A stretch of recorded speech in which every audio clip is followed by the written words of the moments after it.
have an update that's maybe not the best.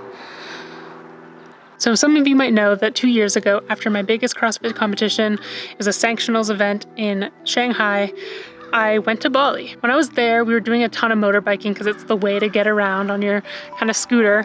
And one day after an amazing adventure, I was going about 60K down the road and a cat ran straight in front of my front tire. I am terrified of running over animals, and I basically ditched my bike to avoid hitting this cat.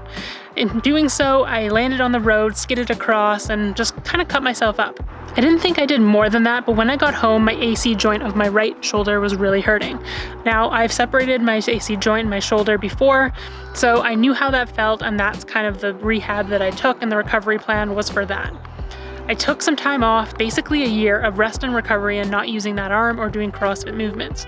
Unfortunately, it just wasn't healing and I couldn't figure out why. So this year I went on a really dedicated rehab program, 1 hour every single day.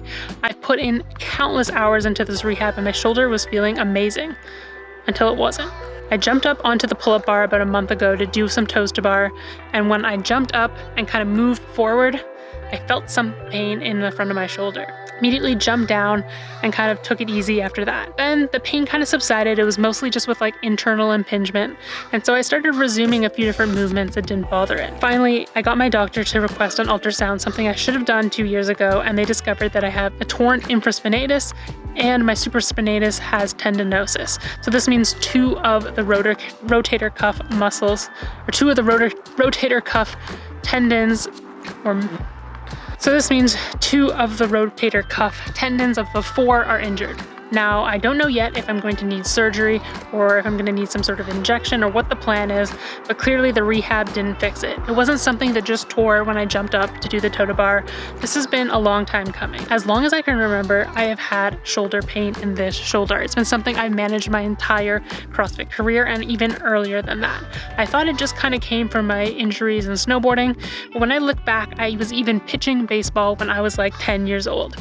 So based on that whole history of being an overhead athlete in many different sports, I think it's safe to say that something has been going on there for a while. So as much as this setback is pretty disappointing after 2 years of time off competition and hard work in rehab, I'm excited to get after this next recovery, this next stage of recovery, because I know that if I get surgery or something, it can finally fix the actual root problem. And I'm hoping that maybe the shoulder pain will be gone for good if I can do all the right things. I've been through countless injuries in my career, especially when it came to snowboarding, but at that time I wasn't creating videos as I am now, so I wasn't able to document them. So I really want to take you guys behind the scenes and document the whole injury recovery process of this shoulder injury. And if you're going through something or you've been through something that's been misdiagnosed or it's just taking a long time, I want you to know that the injury recovery is rarely linear.